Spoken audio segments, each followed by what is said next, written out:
The Midwife. Midwife. Chris loves midwives. Spider-Mams. Spider-Mams does whatever a spider cans. They've been dubbed Spider-Mams by our playtesters. Which is really lovely, yeah. And during the playtest, so Chris, please explain what midwives are. So midwives are genetic mutants, essentially. They are spider-blooded, so they represent various parts of ancient drow history by genetic mutation and the manifestations of spidery goodness. Yeah. It's probably the best way of putting it. Mm-mm. But the original idea behind them was we wanted to make a tank that was a cult. Yeah.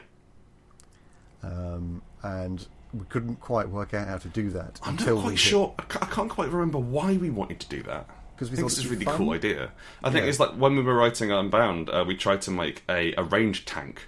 Yes. Really struggled, honestly. Very difficult to do. Not sure it's possible.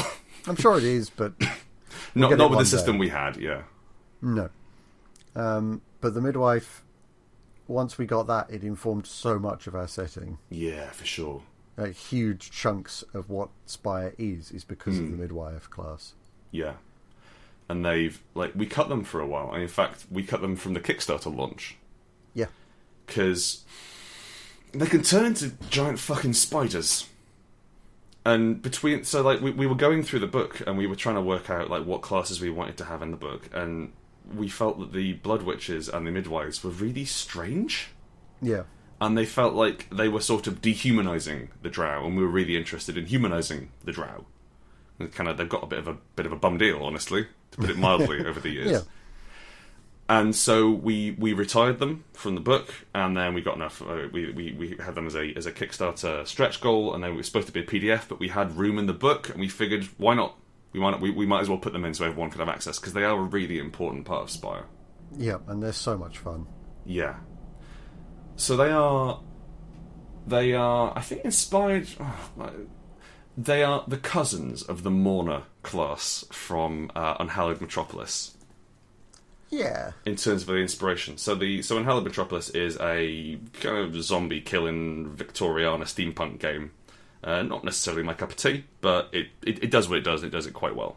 And they have a class called the Mourner, who are specially trained men and women in tight-fitting armoured corsets, which only they can wear. And they have special kukris, and they sit by a corpse for 3 days, unmoving, in case it comes back from the dead as a zombie and they have to behead it. And I think So we shifted that. Yeah. Not directly from that. No, that's the thing. So I want to say it wasn't like we looked at the Mourner and said, "How can we have this?" But I think there's certainly some similarities there, and that you take.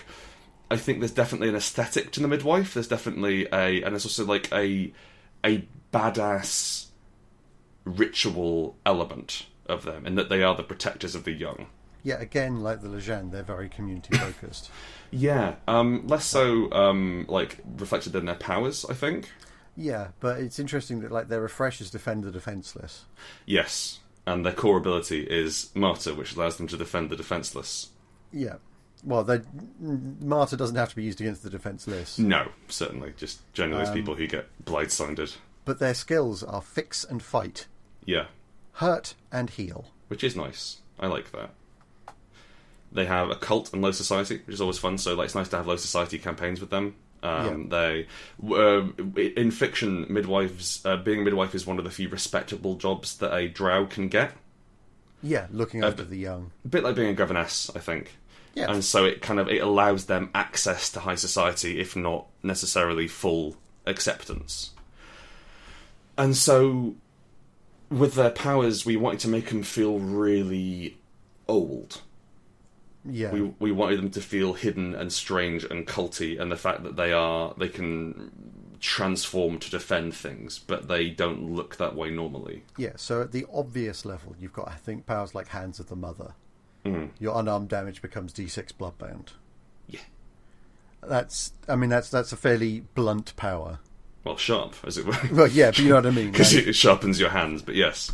But they also have things like Pluck the Web, Which is really interesting. Which is compel a cult to cast. On a success, any two connected entities immediately act.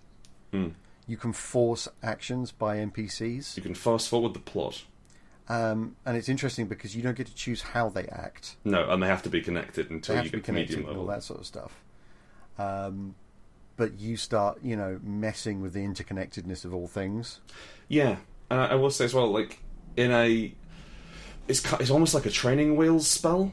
There, like, it's almost like a tutorial mode for as a GM. I think of myself as a good GM. I like to think that I'm responsive to my players' desires, and if they're like, cool, we want to watch these two groups and see what they do, that is a cue to you to make these two groups do something. Yeah. But I think it's nice that we can have that explicitly there in the spell, because also Pluck the Web is never going to make the game simpler. No. It's only ever going to complicate matters. But what you can do is you can set things up so that it hopefully goes the way you want it to. Yes, precisely. You can target what you're doing to one group so that they attack the other group, or they infiltrate the other group, or whatever you're hoping for. But it's a downtime spell, basically. Yeah. And I mean, the medium upgrade of it just means they don't even have to be connected. Yeah, they just happen to smush into each other. Yeah. And so like there's two main arms of the midwife class. There's a cult caster, so things like Pluck the Web. We want to go for like mysterious, almost like witchy, but also like almost like hermetic witches, as it were. So like that level of mystics.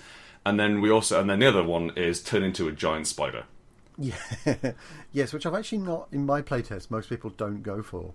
Oh no, we the second that my midwife got a high advance, he leapt on please turn into full spider form. Yeah. Can I talk about my favourite power now? Always. My favourite high power. What's that? If only for the name. Please say it importantly. No magic, but the magic of my mistress. I think it's nice when you read a power and you get a little tingle of just the name. It makes me feel so good, this power. You get it gives me head tingles. Yeah. While on a success, any effect that originates from a magical source, occult or divine, is suppressed. Minor magical effects are completely undone, and you become immune to magical attacks. No magic, but the magic of Ishgra. Yeah. It just shuts things the hell down. Seeing that most high-level stuff in Spire that you'll be fighting is magic in some way, it just lets you demolish stuff. And it's just like, as we were saying with the Mast, when you have the sort of make an entrance power, what an entrance to have on that. Yeah, you do this, and essentially you're knocking everything back to the Stone Age. Yeah. It's like, right, okay, the rest of my party are knights and bound. Yeah. Go nuts. Or even like the rest of my party have guns. Yeah. That sort of thing. Like, you can stack the odds in your favour. And I really like the idea of Ishgra being so old and so powerful that you can just turn every other magic off for a while. Yes. It's huge.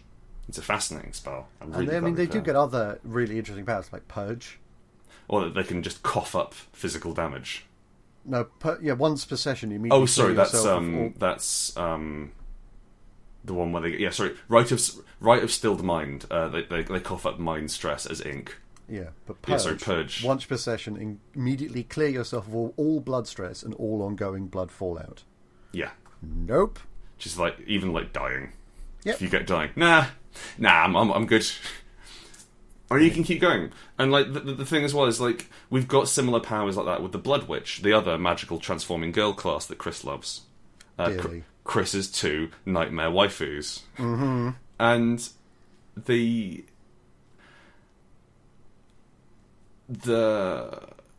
power for the witch is very much like you are unstoppable horror who cannot be killed. And like you reform in your lair and that sort of thing. Whereas this feels more like, no, I'm an unstoppable warrior who cannot be killed. I am noble. I am protecting the drow. And how we protect the drow is with nightmare spider magic. Yeah, the whole point of Purge is that no, I can't die because if I die, they do. Yeah. and that's always that's like they're very good late game characters, not just in terms of like mechanics, but in terms of like, oh, what a plot. Yeah, for sure. Yeah, I love midwives a great deal. They're always interesting to have. It's kind of like they're a bit.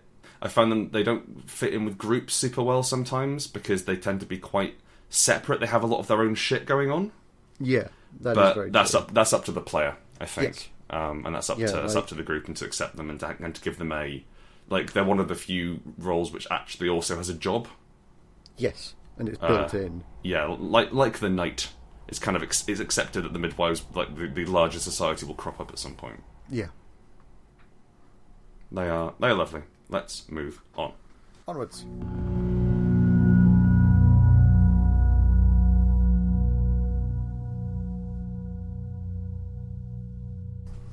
The Vermissian Sage. I want to say briefly on the art for this one that made drones canon inspired. They're not. Yeah, apparently there are drones now. Yeah, apparently we have drones. Cool. All right, Addy, knock yourself out. That's fine. I'm one of the things I like about handing some stuff over to Adrian is that he's taken it a bit more sci-fi. And so occasionally we've had to pull him back from that just to try and keep the vision going. But it's also been interesting to see our view challenged and interpreted in that way. Yeah, I mean, certain images we've gotten back with laser pistols in. Yeah, we had to have a word about the laser pistols.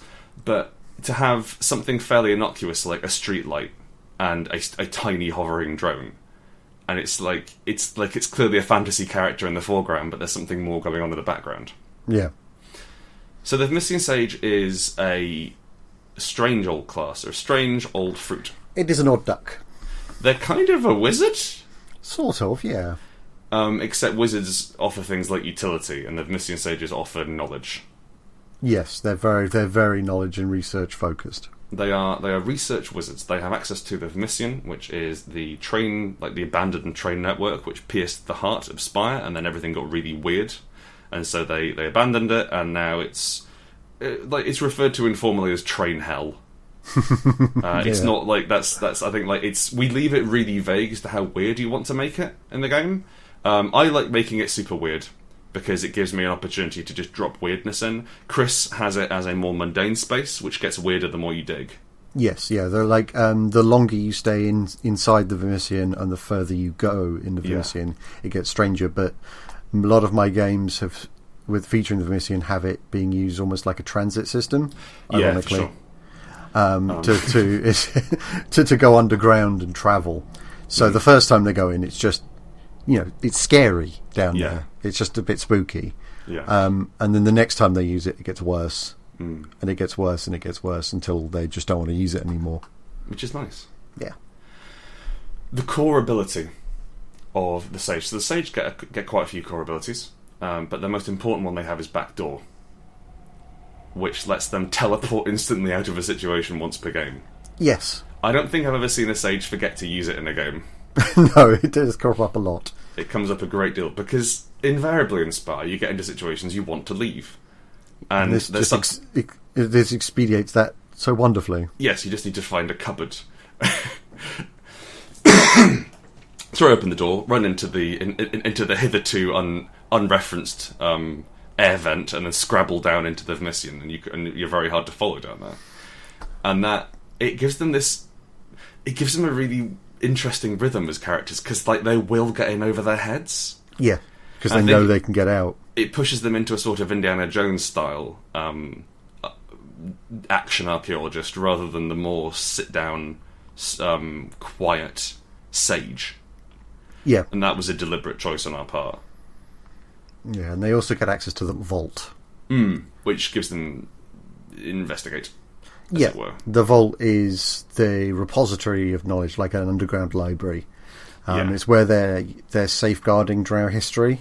Yeah, they're because the home nations are in such turmoil. We wanted to have the idea that the Drow are fundamentally a dying race. Not because they're not breeding or whatever, but because their home nations are torn apart by war, and the Elfir are taking over more and more of the land in which they could prosper, and so their culture and their histories are being forgotten and burnt out. And so the Vermissian Sage there's a rebellion element in it, and they're keeping all of that history safe. Yeah. And they're storing it in almost like the space between worlds where it's safest. Safest in quotation marks. The fun thing about that is because it's in the vault, and because the heart starts bleeding through into it, you get really weird kinds of information. Because like you get it from like alternate timelines. Yeah. And alternate pasts and the future. And so we had a Vermissian Sage go in and look up the reviews for the next 3 plays that a theatre company would put on. And because it's like, oh, you know what, that sounds really fun, and it's not going to break the game. It's not going to be an unsatisfying conclusion. Yeah. And that's what I like, is that Vermissian Sage, if you have them, you have someone who can walk into a train station and find weirdness to push the plot forward. They're not going to find every answer. They're going to find grist for the mill to push forward. Yeah, and of course they have the most important power in the game. Which is? Dynastic memory. Well, Find Connection is also really good. Find Connection is amazing. Just once per session declare that 2 NPCs are connected somehow. Ask the GM in what way. As that's kind of like in terms of building your conspiracy board, you can put your own red string on it. Yeah. Says, oh yeah, you know what? No, these 2 people are connected, and like people have used it in your game, and people, oh yeah, they're married. Oh yeah, they're divorced. Oh yeah, that's they're brother and sister. Yeah. And you just get to jam it to like it just like again like almost on a like from a like we were saying in the Midwife's like, training wheels for GMs, it lets you be surprised, but it also lets the player it lets you reuse your platform, but on the player's behest rather than on your own, so it keeps you on your toes. Yeah. But the Houses of the Drow, talk to us about those, Chris. So this power we originally set it up so that, as it says, you awaken the ancestral blood in your allies. Mm-hmm. When you cast it, you pick somebody and you remind them of their ancestral history, of the bloodline that they possess, and they get an ability. Yeah, which is cool. It originally it just had mastery and a skill, didn't it? Yeah, which is why there's as many houses as there are skills. Coincidence? I think not. However, this was the first time that we actually detailed all of the Houses of the Drow. Yeah.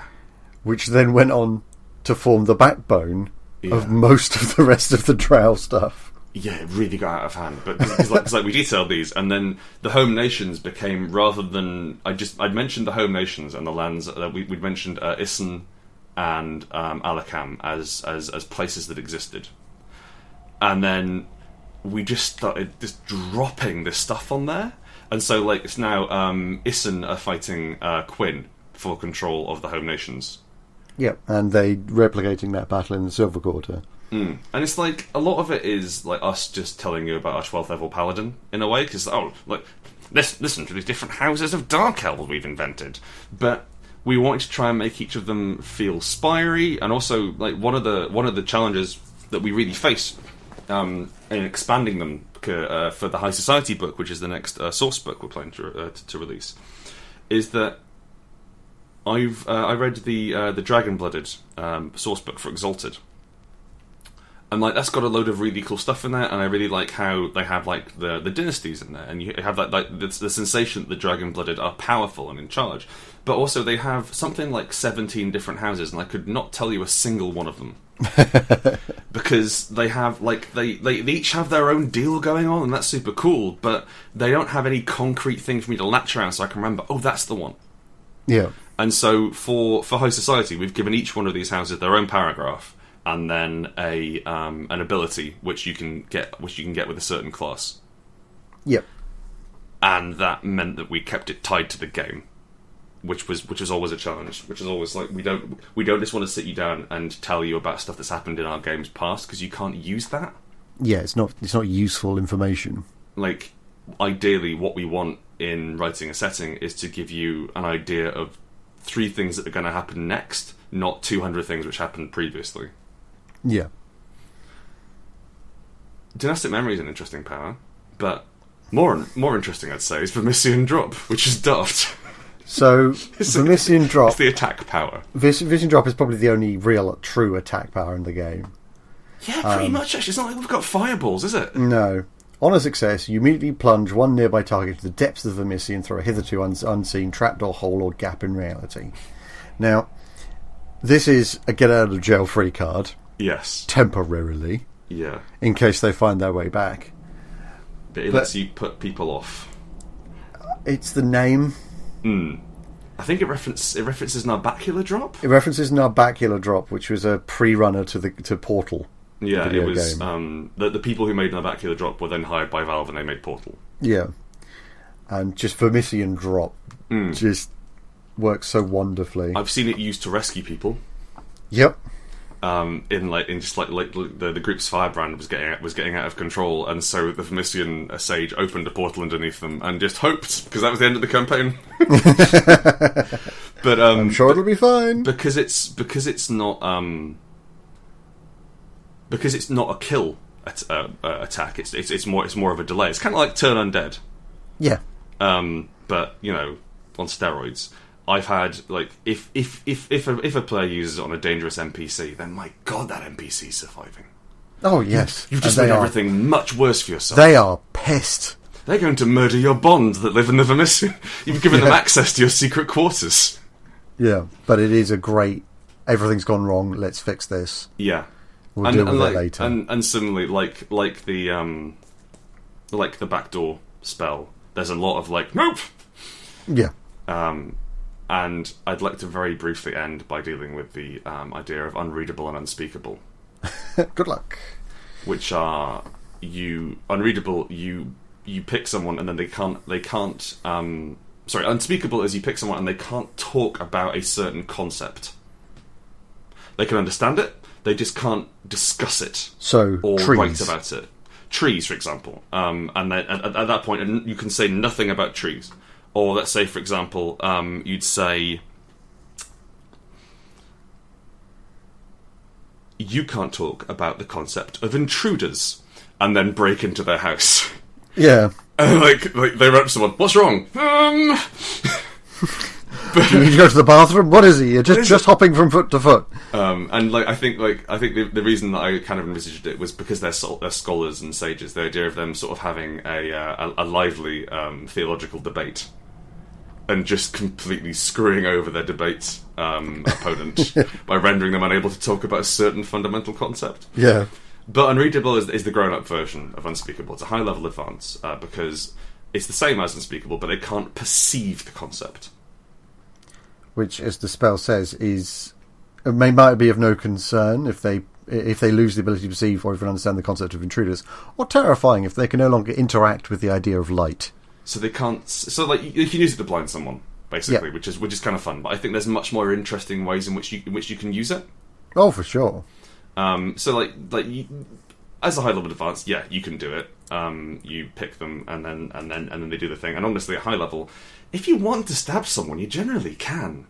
Yeah, stabbing someone's not that hard. That's not the interesting part of Spire. It's about getting them into a place where they can't understand the concept of government.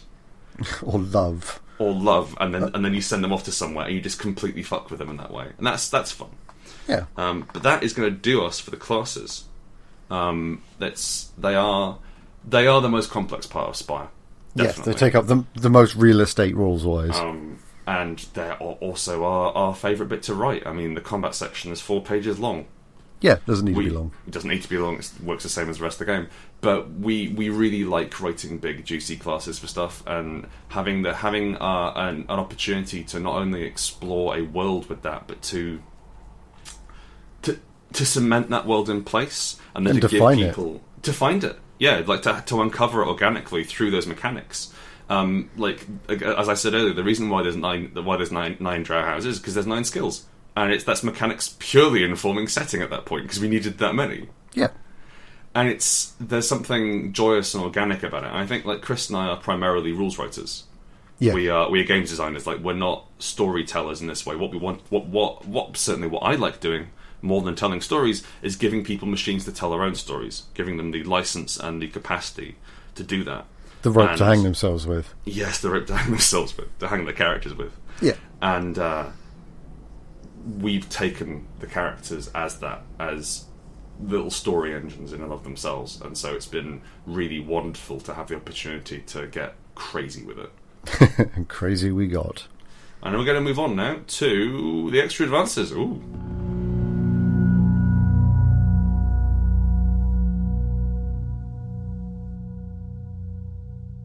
Extra advances is the next thing we're looking at. Yes. These were interesting to come into. They're kind of like prestige classes, I suppose, or or like add-on stuff. It's not like the requirements aren't generally so gamey as they are for prestige classes. We had some ideas for stuff which players could be, which didn't really warrant a whole class. Especially some of the more antagonistic ones. Like the one where you eat people. There is that, yes. Yeah. Yeah, and wanted to make them very optional. Or the one where you wish to rot the spire from the inside out. There's some problems, I will say that. I think the main source of these, they started off as spell lists, a lot of them. Yeah. And then we sort of retroactively fixed them into subclasses. So rather than gaining access to the spell list, you gained access to the class, which sort of made sense. We also had things like the enlisted, which is what we call soldiers, like drow soldiers. Those were a class for a while. Because that makes sense. It figures like that there'd be a lot of natural crossover there, but we couldn't get enough interesting out of them. They just felt a bit like soldiers, and it wasn't like they weren't hugely interesting. There wasn't a lot going on, and especially when we already had the knight for that sort of fighty, archetype. So we retired them. It was just a shame because I think they had the coolest weapons. They had like a big riot shield and a shotgun. Yes, but they also upped the tech level. Yeah, that's true. Actually, they had like a proper rifle.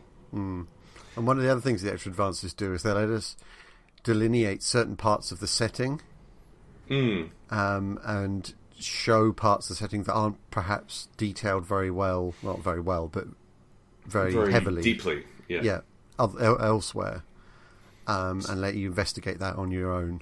On the subject of investigation, I actually tell you what, should we go through them in order? Let's do them in order.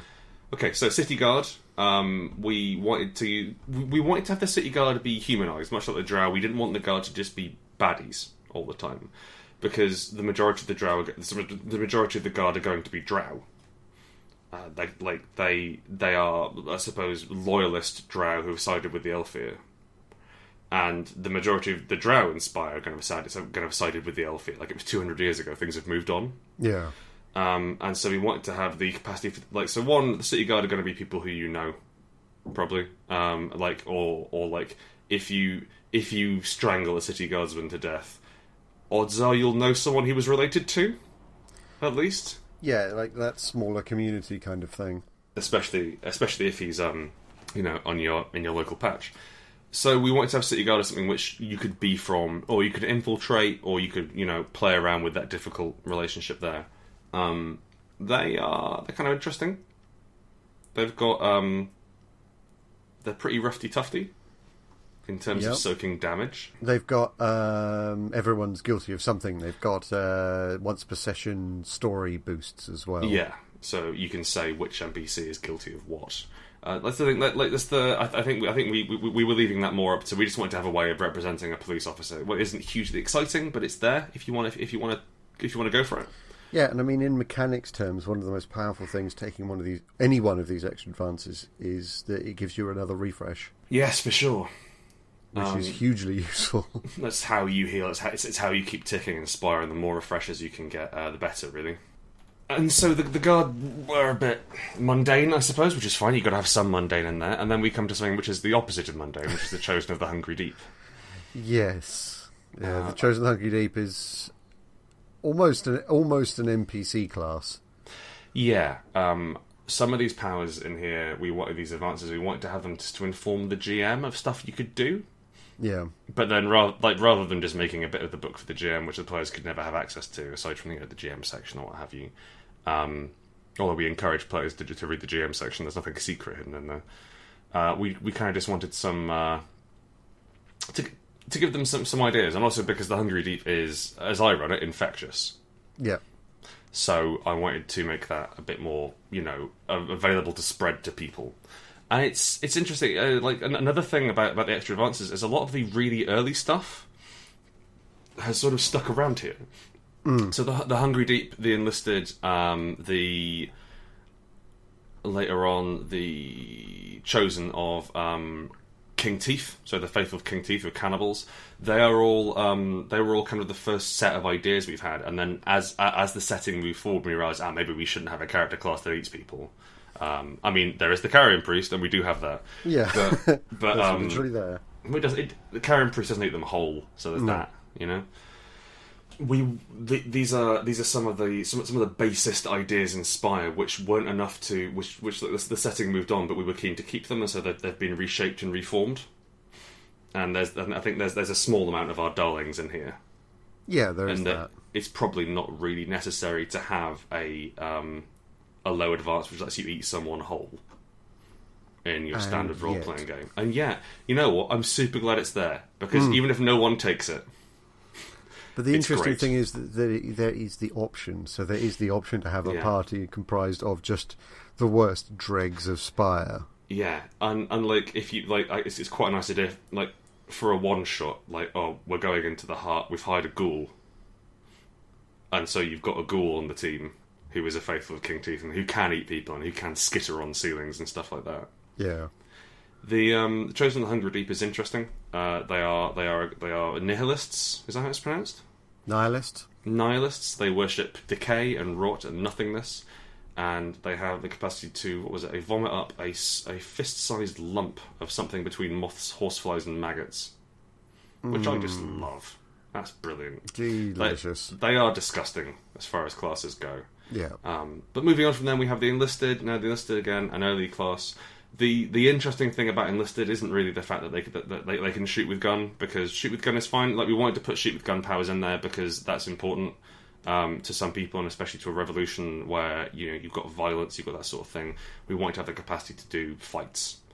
Although you will see, our combat section is hilariously short, which we'll get to in a bit. But we put in the Sight and the Conduit for them. Yeah, which are really important for parts of the setting. We had the idea that the Aelfir are very sneakily using demonology and incursions as part of warfare. Yeah, to explain what demonology and incursions are, it's kind of like a nuclear bomb that you import from a different dimension. Yeah. And the way that they're targeting and unleashing this is through the Enlisted. Certain of them have embedded encoding, magical encoding in their heads. Yeah. That make them 0.0 of an incursion. Yeah, and like the Sight and sort of Ground Zero, I think, is that the phrase? Yeah, well, Ground Zero, yeah. The Sight and Conduit are not necessarily like mechanically strong powers. They're not brilliant in terms of like, that's giving you a lot of output, that's healing a lot of stress, etc. But they're really cool in terms of saying, I want the campaign to be about this. I want to explore what happened to me while I was in the military. Yeah. And they're also something which you can grow into. You don't have to establish it from the start. But also it helps mirror those sort of extreme PTSD, Agent Orange style fallout from something happened from your time in the military. You came back and you were worse the worse for wear, quite literally. Yeah. We've discussed King Teeth. We'll discuss him more when he crops up later in the fiction section. Talk to us about Grey Manor, Chris. So Grey Manor was something that I really wanted to put into the works, which is essentially a 1920s noir style investigative bureau. Yeah. Because I figured there would be private investigators in the setting. You've got newspapers, you've probably got PIs. Yeah. And it gave us the opportunity to put in a lot of jokes, which is important. I think, there's a lot of similarities here, drawing mechanically from this. There's a lot of mechanical similarity between this and the Knight. Yeah. In that the Knight operates slightly to, one step left of reality. And not in terms of magic, just because, they almost like they have a story that follows them around. Yeah. And the Grey Manor investigator is absurdly powerful in terms of things like too drunk to care. If you're loaded on hooch and you take minor or moderate fallout, mark D6 stress reputation, ignore the results of the fallout. Beautiful. So you can just choose what you're doing. Also, similarly, on take a beating, if you would mark stress to blood at a value less than half your current blood stress, do not mark it, which makes you largely immune to low damage as long as you've been beaten up first. Yep, you have to be in a risky position to make yourself immune to damage, which is wonderful. I think the quintessential part, because Chris is very much into noir. He's into the your Maltese Falcons, your big sleeps. I dabble in it myself. I think it's kind of cool, but it's more of an aesthetic thing for me. It's more something I understand rather than I adore, and so it was nice to sort of help Chris get those ideas out of his head and into a game we wrote. Yeah, and I think the best thing you wrote in this book is the title "A Damnu Walked Into My Office." Domnu is the tripartite goddess of the drow, and you can summon her, and she has a job for you. And it's the only time she exists. Yeah. She probably doesn't exist in a form that you imagine, but it's the only time that all three of them exist at once, as it were, in the same body. What I was skewing towards is tripping over their feet. The tripping over their feet power is that sort of quintessential noir or like pulp PI idea of you get the tar beaten out of you, but then you learn something. Yeah, and it rewards you if you lose a fight. And I wanted to have that. I wanted to have that sort of that you could probably play an all grey mana campaign. Yes, quite easily. Or like Grey Mana City Guard teaming up, that sort of thing, and you wouldn't have to have it as the Ministry at all. Yeah, I think that was one of the other things that we really wanted. We wanted alternatives to the Ministry. Yeah. And there's a lot of different organisations kind of dropped in here and there that you could legitimately play and completely forget about the Ministry. Yeah, I think it was important to I wanted to let the GM handle that themselves. Yeah, I think for me certainly the core book of Spy was really important to have the Ministry as this is the reason why you're here. This is what you're fighting for. This is what you'll die for, etc. And to have an alternative campaign program, I wanted the GM to do a little bit of work. Yeah, mainly because you treat the Ministry campaign as your tutorial, as your tester, and so you understand the system and you understand how powers work, and you can probably write your own and write your own Fallout and set stuff up, and then you're like, oh, hang on a sec, what if we ran it as cops? At which point you know what you're doing enough to take the game and rework it, rather than me putting in a couple of pages, which would be like, why not try rewriting it? And it'll be someone's first campaign, and it won't work because it doesn't properly gel, and they'll be disappointed. And I want to keep it as... You don't want that on you. I don't want that on me. Helly Knights. Oh, Helly Knights. Cool name. This was one of yours. This is one of mine. I like weapons. I'd like to draw your attention to the recent re-release of Unknown Armies. Oh, it was about 2 years ago now. Unknown Armies has the was it the Fulminator? Fulminator? A gun wizard, basically. Yeah. They have a gun wizard, and in Unknown Armies you lose all of your mojo, all of your stored up mana, your spell power, if you ever fire your gun. And it's all about the threat of guns and the power and the confidence that guns bring. Yeah, treat them as totems. Every single one of ours involves firing a gun. Just the opposite. Ours is not super complicated, and also we weren't really interested in saying something about American gun culture. No, this was more just we wanted to have we wanted to talk about gun nuts, but also have we wanted to have cool spells, and so we have there's a lot of. I think I wrote all of these in one sitting, and we haven't really changed them. No, they very much stayed the same. I think my favourite one of these, and the sort of thing, the thing which I'm really proud of, is the Saint of Bullets, which every bullet in Spy loves you like a brother. Bullets, or indeed anything fired using explosives, no longer inflict stress on you. Each time someone shoots at you with intent to harm, refresh D3. Yep. And that's just that's such a lovely twist to have that happen. And so you can still get badly maimed by a sword. Oh, for sure, yeah, a crossbow, something can fall on you. But bullets no longer wish to do you harm. And I like that. It was fun to just take guns and sort of run. in terms of the fiction, the flyer to Brother Hellion's church is, I think, some of the proudest stuff. The stuff I'm proudest of that I've written in the book. I really like it, and it's daft in a way. Like it's camp, but and that's not a problem. I think it's camp in a believable way. Mm-hmm. In that it doesn't jut out of the setting, but it is like a bit daft, and I quite like that. Yeah, quite light-hearted murderers. Yeah, they're cheerful sorts. Now, on the subject of unknown armies, the luck priest of Stoltz. We love unknown armies. We love Greg Stoltz's work. He did write Stoltz. He did write it, didn't he? Yeah. Stoltzy, I believe. Yes, but it's a long E. We pronounce it Stoltz. Stoltz, yeah, because we didn't want to name it directly after him. Yeah. So we've also made Stolz a goddess as well. Yep. Because Lady Luck, etc. And they are a love letter to unknown armies. I'm going to say that they are entropy mages. Yep. They're luck mages, like the Entropomancers from first edition Unknown Armies. All the best stories are about Entropomancers, honestly. Yeah. And we just wanted to put something. We basically wanted to put Greg Stoltz in our game. Because we could. It was our book. And we could, and no one's going to stop us aside from Greg Stoltz. And Greg, if you don't like it, please don't tell us. Please. Yeah, don't tell us, man. And like they are pretty neat. They dress like pricks. That's the issue. Yes, they're very gaudy. Wear the sacred vestments of Stoltz. Scarves, ties, and cloaks in many vibrant colours, so you look a bit like the Fool off a tarot card.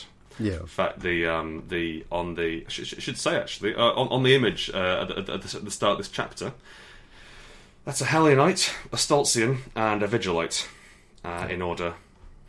We don't have captions in the book, so you have to work out some of the more esoteric ones. Most of them are self-explanatory, but that one's a little bit harder. Yeah. Now, ministers. Ministers, one of the few advances you can take just straight out the gate. Yeah, and that's the thing. I think as well as with the advances, we're probably not. If anyone asked me nicely, is like, can I have access to this tree right at the start of the campaign? As long as they gave me a good reason in character, yeah, sure. Yeah, but this is one of the ones that's just by default you could probably take. By default, yeah. Nobody's going to argue. Yeah. But crucially, it gives you the Whisper's power. Oh, what, walkie-talkies? The walkie-talkies, because there's always the problem of wanting to talk to somebody who's in another room in a fantasy game. Yeah. So we just gave people the ability to make walkie-talkies really cheaply. Yeah, pretty cheaply. One stress to do it. One stress per participant. Yeah. I think I gave all my players magical like clamshells they put over their ears back in my D&D campaign, so they could just talk between rooms. Because also, like, at some point in a game of Spire, you will have to coordinate multiple parties at once. Yep. And like you start to realise why they had trumpet players in regiments. Yes. The Ministry, when they started off back when they were called the Temple Sinister, they were pretty straight-laced. Like I wanted to have them as secret, but they didn't have much going on with them. And we've kept them almost intentionally vague because the game's about the cells, not about the upper echelons of the Ministry. Yeah, we do detail a little bit of the and the hierarchies and stuff. But like mainly what we talk about is the induction process and what they do, rather than who they are. Yes. But we wanted to make them creepy. Because like they started off and they were basically fine, and you worked for them, and they were the good guys, and then we came across the idea of the rite of conversion, which lets you completely burn out someone's loyalties and replace them with a devotion to our hidden mistress. Which is wrong. Yeah, it's fundamentally wrong. It's considered good practice. Like, your boss has this cast on them once a year. Yeah. And there's a chance it can fail, unlike every other divine spell, because we wanted to have a bit of mystery in there. Mm. But it's horrendous, and I really like the idea because you have to restrain them and bring them in. But as a high level power, you can take over the council if you need to. Yep. You can just completely replace them, and it completely mind blasts anyone you can tie to a chair. They also have one which lets you replace your identity, but not keep your initial one. Yes, yeah, you lose the old one. Yeah, which is kind of neat. It's generate instant cover at the cost of your previous one. Mm. And that's kind of, I think, one thing which we wanted to underline with the idea of ministers is like in play they tend to come out a bit like D&D parties because we're all people. Like we're just people. We're having a laugh. People tend to have a laugh when you play. And Spire is more serious than other games, than a lot of other games. But people tend to go towards mates hanging out and being mates in all role playing games. Yeah, and the Rite of Perfect Grace, I think, was something which we wanted to discuss. The idea that the Ministry is fucking creepy, and they have a rite which lets you completely jettison your current identity. Yeah. Like your birth certificates, like where you work, stuff like that goes, and you get new stuff in its all place. Your family, all of that. I think, and it's your friends and contacts will know. Sorry, your friends and family will know who you are. Yeah. But like your family won't understand, as it were.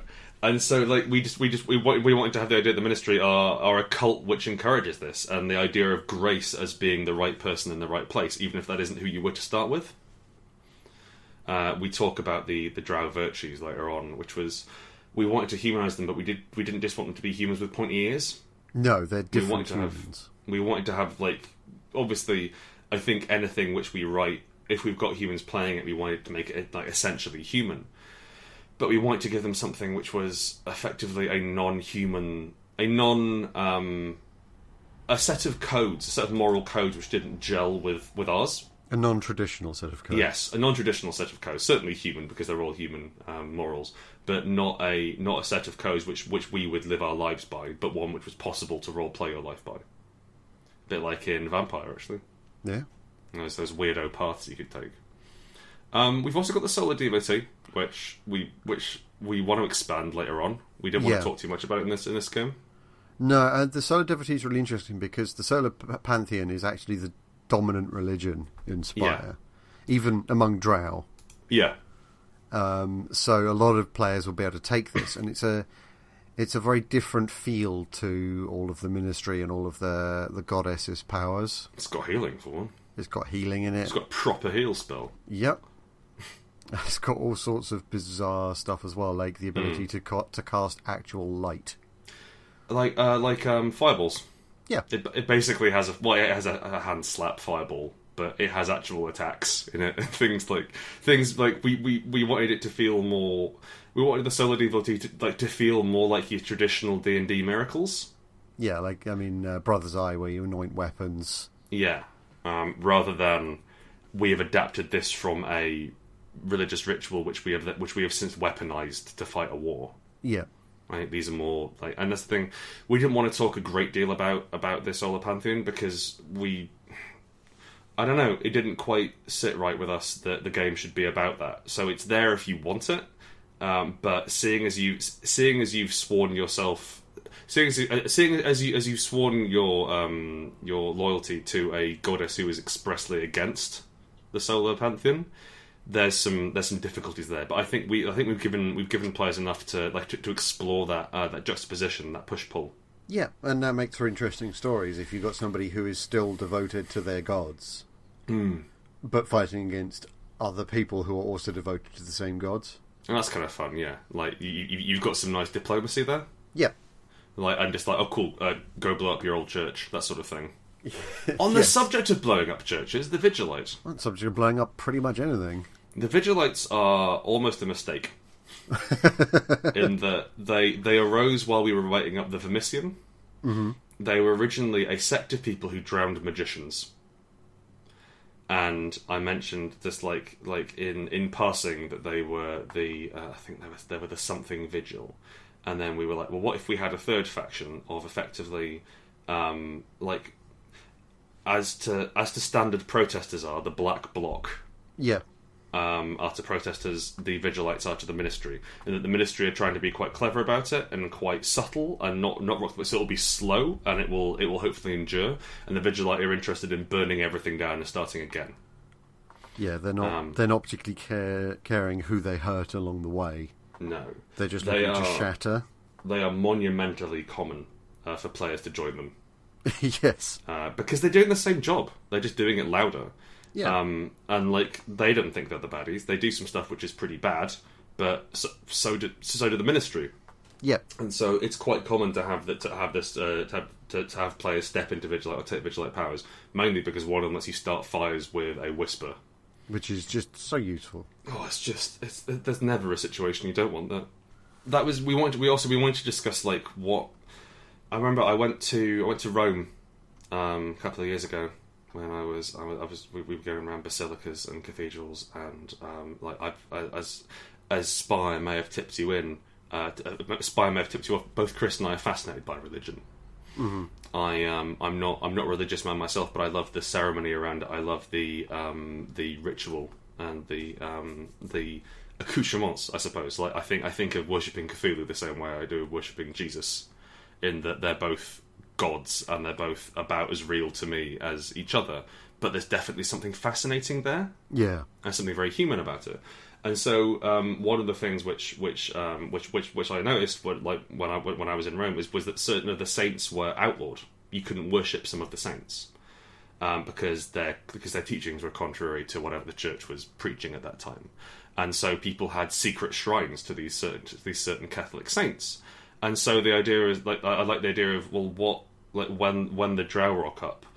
Sorry, when the Elfir rock up, what happens to the religions that are there? What gets cast out?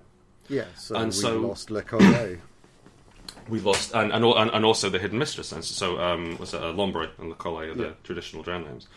And so, I like to think that before the Elfir turned up, there were proper temples to the Crimson Vigil and to our Hidden Mistress, and they were worshipped exactly the same as our Glorious Lady. And they still are back in their home nations, but here they've been radicalized. They've been made into zealots, and they're pushed into a corner where they're doing things which they don't wish to do for the good of their race 3 generations down the line.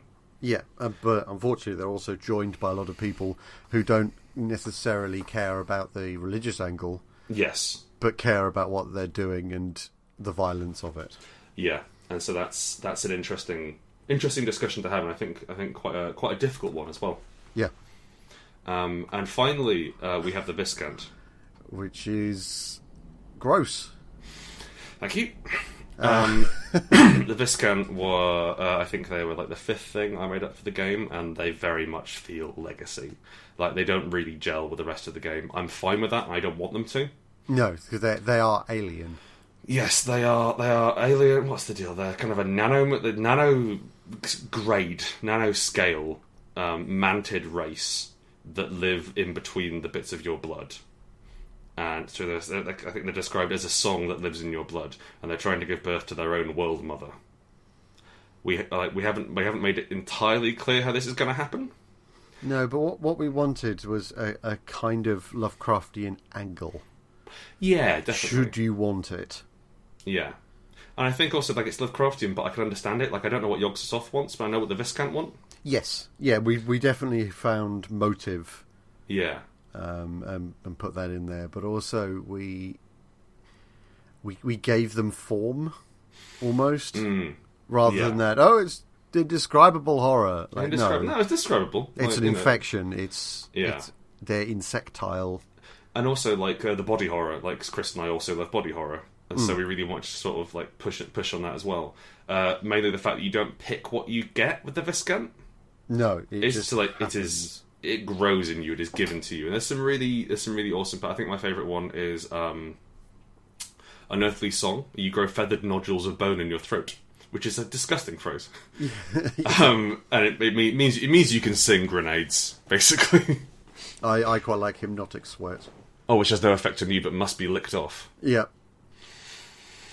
Yeah, I like how unsettling they are. Like, we've got a few. I think we've got maybe 1 or 2 places in the book where we mention the Viscount in broad. Like, there's one in the works and one in the heart.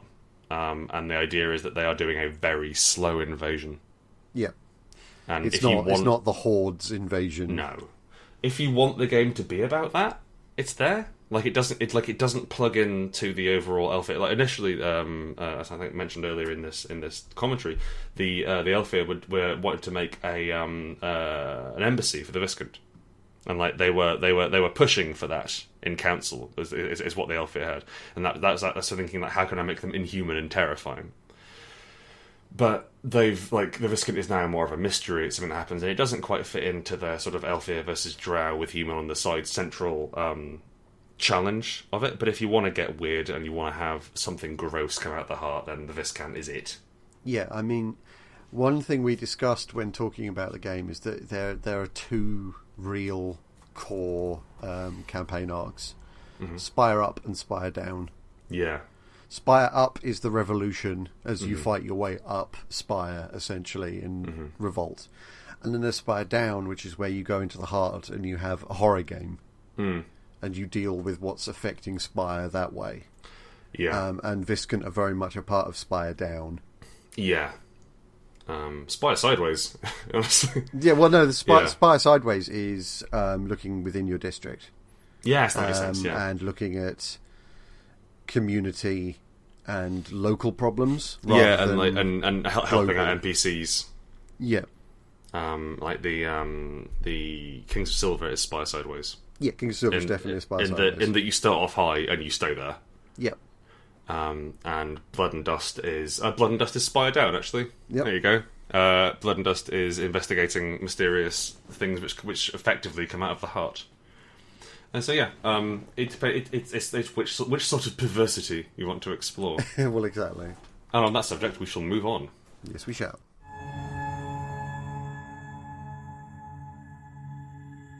The Spire Directors Commentary Podcast is a companion to the Spire RPG and features Grant Howitt and Chris Taylor.